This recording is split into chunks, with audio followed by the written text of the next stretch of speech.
From Apple Valley News Now, First Alert Weather with Tiffany Savona.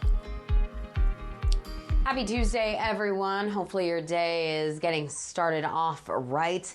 If you have an interest in weather, if you have a child that's interested in weather, well, you may want to think about attending a class. This is a free class put on by the National Weather Service in Pendleton, Oregon. This is our local National Weather Service office. They call it the Skywarn Spotter Training Class. You can learn to become a storm spotter for them.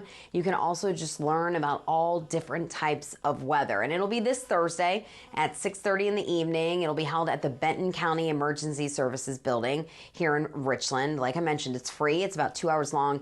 You need to sign up and register for the class if you want to attend. You can do that at weather.gov/PDT. And I've been to a number of these Skywarn classes, and you can learn a lot.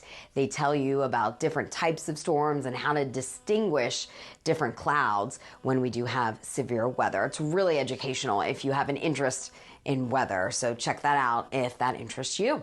We do have a wind advisory in effect today. This was issued by the National Weather Service. This is where winds will be the strongest. We could see wind gusts as high as 50 miles per hour in the Simcoe Highlands and up into the Kittitas Valley over toward Moses Lake. It's still going to be windy everywhere else, not included in the advisory. The wind gusts may not be quite as high, but we could still see wind gusts here locally, about 40 miles per hour.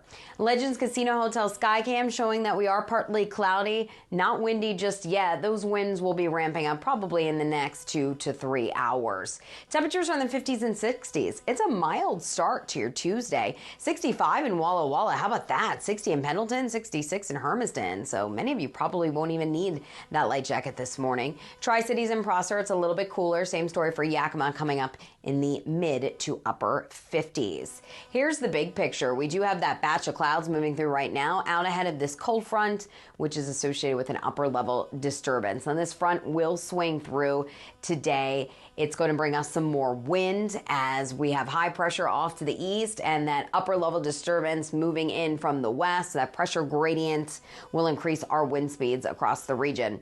Tomorrow, we're a little bit cooler behind the system and we will have much less wind across the Pacific Northwest, which is going to be nice. High pressure builds back in Thursday, so temperatures go back up Thursday, but only to come down by the weekend as our next storm system moves in. So today we'll see a mix of sun and clouds, warm, windy, 88 in Tri-Cities, 86 in Walla Walla, 83 Dayton, 88 in Hermiston. We may hit 90 at Hanford and 85 degrees in Yakima. So similar to how it felt like outside yesterday afternoon, but the difference will be the wind today. It'll stay breezy tonight. Those winds won't come down until tomorrow morning. Temperatures fall into the 40s by tomorrow morning, so a little bit cooler than what it feels like out there right now. You'll probably need those jackets back out tomorrow morning. Tomorrow afternoon, a pretty seasonable day. This is where we should be this time of year. 82 in the Tri-Cities, 79 in Walla Walla, 80 in Yakima, and 81 degrees at Hanford. Now, we will heat things up again by Thursday, but then we'll see that cooling trend. Look at the weekend, much cooler. We're talking about highs in the 70s, lows in the 40s. Yes, big change. It'll be a nice weekend for Dad if Dad doesn't like the heat. 85 and windy today in Yakima, down to 80 tomorrow, back up to 85. So we go back up and down the next few days, and then we're going down into the weekend, lower 70s for highs. 86 and windy today, 79 tomorrow, back up to 86 in Walla Walla, and then plenty of 70s with a few more clouds this weekend. Hermiston, 88 today. We have upper 80s again on Thursday, and then lower 80s Friday with 70s back Saturday, Sunday, and Monday.